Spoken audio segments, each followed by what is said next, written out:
The content of this video includes discussions of sexual harassment, and sexual assault. These topics are sensitive and can evoke strong emotional responses. Please view with care and self-compassion. Topics for this video include: what is Title IX? How to file a Title IX complaint. The pros and cons of filing a Title IX complaint. What happens after a complaint is filed? What rights do students have under Title IX? What is the Title IX grievance procedure like? What will I have to do, and what will it be like? Supportive measures, and what are the possible outcomes of a Title IX investigation?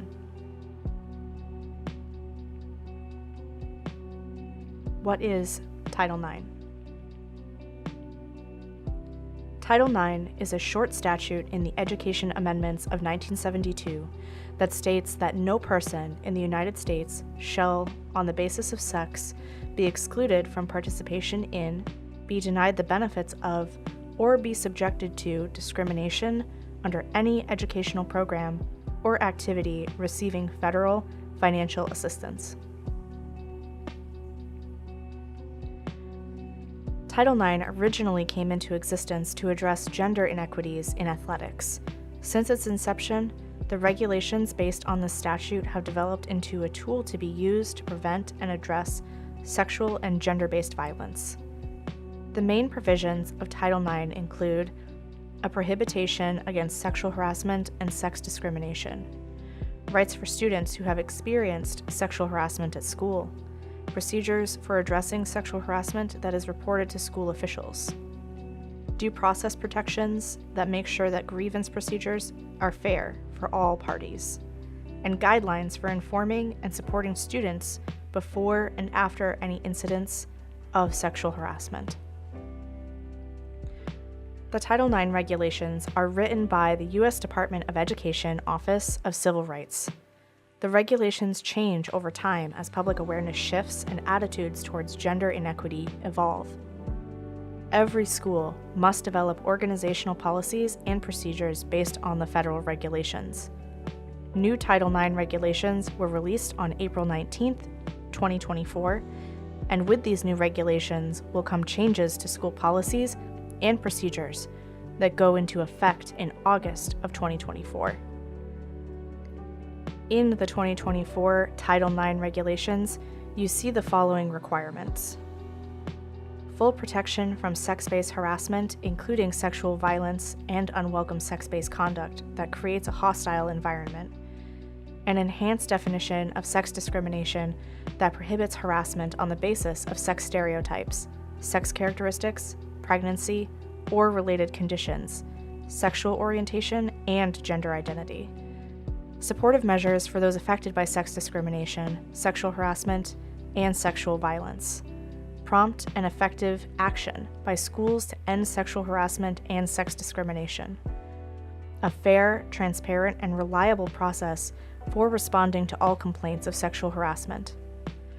Protection from retaliation for anyone who reports or is involved in Title IX proceedings.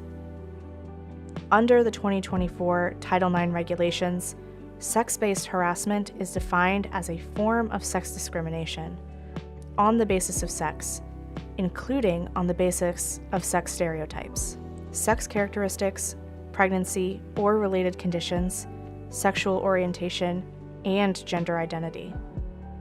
Specifically, the following behaviors are prohibited: quid pro quo harassment, when an employee or other agent of the institution explicitly or implicitly conditions a provision of a school service, aid, or benefit on a person's participation in unwanted sexual conduct. Examples include a professor offering to raise a student's grade if he agrees to go on a date with her, or a coach suggesting that a player will get more time on the field if she gives him sexual favors. Hostile environment harassment, unwelcome sex-based conduct that is subjectively and objectively offensive and is so severe or pervasive that it limits or denies a person's ability to participate in or benefit from the educational program or activity. Examples include daily exposure during class to unwanted comments about a person's body and sexual appeal, leading them to feel scared of participating in class discussions, or a student grabbing a peer's butt while they enter the classroom, leading them to arrive late to class in order to avoid another encounter. Prohibited behaviors also include sexual assault, including battery, rape, and sexual battery, dating violence, domestic violence, and stalking. Every educational institution must have a designated Title IX coordinator that serves as the on-campus expert in Title IX policies and is the point person for all reports of sexual harassment. The Title IX coordinator can provide information about the school's policies and procedures to help students file complaints and coordinate supportive measures for students who have experienced sexual harassment. To learn more about Title IX or how it is applied on your campus, reach out to your school's Title IX coordinator or visit the websites for the U.S. Department of Education Office of Civil Rights, knowyour9.org, or your school's website. If you have experienced sexual harassment at school, you have the right to file a Title IX complaint. Beginning on August 1st, 2024, schools must accept complaints that are made orally or in writing. Every school has its own procedures for filing a complaint, but the law requires that this information is posted in a prominent location on campus, as well as available to you online. After you file a complaint, you will be contacted by someone from your school's Title IX team, usually the Title IX coordinator, who will speak to you about the grievance procedures, your rights, and the support that is available to you. If an investigation is conducted, the individuals involved in the complaint will receive notice in writing that an investigation is underway. You will be interviewed, as will any witnesses and the accused student. You will have the opportunity to provide and review evidence. Some schools may hold live hearings. The school will analyze all the information they gathered and determine if there is enough evidence to find that the alleged sexual harassment occurred. The decision maker will explain their decision and rationale to all parties in writing. After this process is complete, the school may issue appropriate consequences to any student who violated Title IX or another school's policy. In lieu of this formal process, some schools offer informal resolution. If you are interested in resolving your Title IX complaint without going through the school's full investigation procedures, ask your school's Title IX coordinator about this option. Every school's specific procedures may differ slightly, though all must comply with the federal Title IX regulations. Under the federal Title IX regulations, all school policies must treat reporting students and accused students equitably. They must ensure that any coordinator, investigator, or decision maker may not have a bias or conflict of interest. They must presume that the accused student is not responsible for the alleged conduct and that no disciplinary action is taken until a determination is made. Establish a reasonably prompt time frame for resolving the complaint. Ensure that the school takes responsible steps to protect the privacy of those involved. Provide an equal opportunity for all involved to present witnesses and evidence, and a reasonable chance to respond to that evidence. They must objectively evaluate all evidence that is relevant. Ensure that appropriate remedies are implemented if it is determined that sex discrimination or sexual harassment has occurred. And offer an appeal process.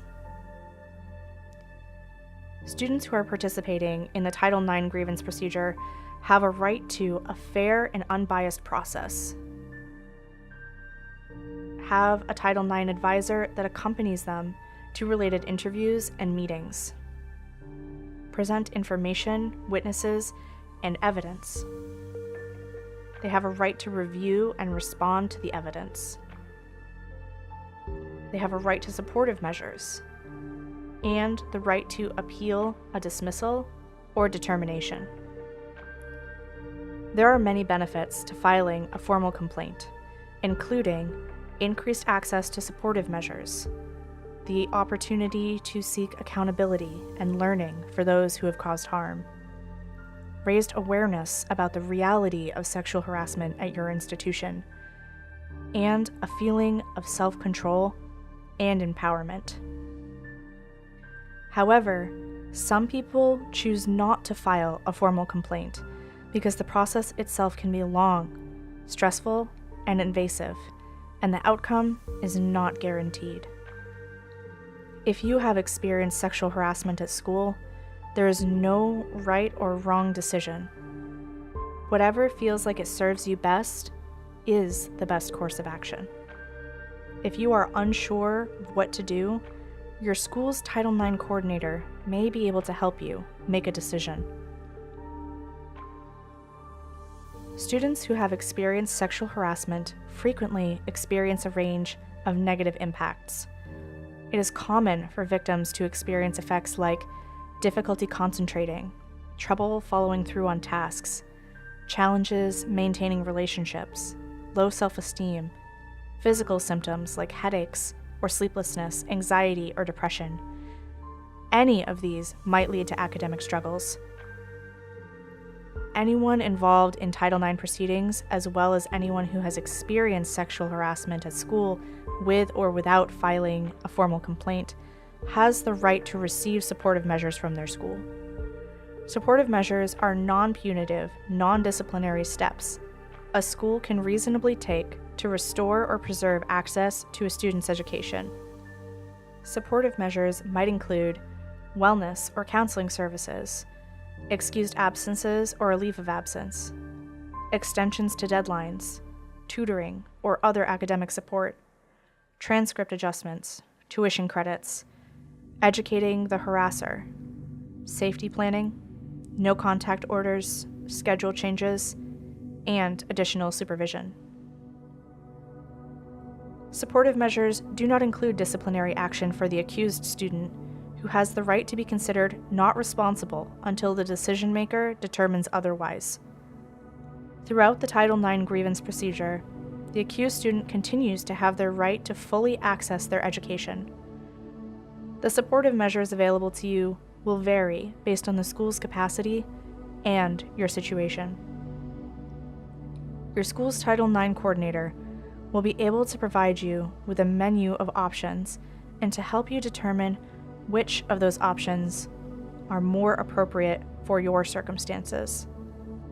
If you have been the victim of sexual harassment at school and you feel it has impacted your ability to fully engage in your education or the programs offered by the school, reach out to your Title IX coordinator to discuss the supports available to you. Once a Title IX investigation has concluded, you will receive written notice of the outcome. A decision maker will arrive at an outcome by reviewing all the evidence and determining if there is enough evidence to find that Title IX or any school policy has been violated. In some cases, a school will not be able to gather enough evidence to find that a Title IX violation has occurred. This does not mean that the school staff don't believe you and does not invalidate the real suffering you have experienced. Regardless of the outcome, you will be entitled to support, and the school will still be responsible for ensuring that unwanted conduct does not continue or repeat. If someone you know is participating in the Title IX process, you can support them by following their lead, validating their experience, and helping them to advocate for themselves. A person who has experienced sexual harassment and is seeking recourse through Title IX may experience frustration with the process.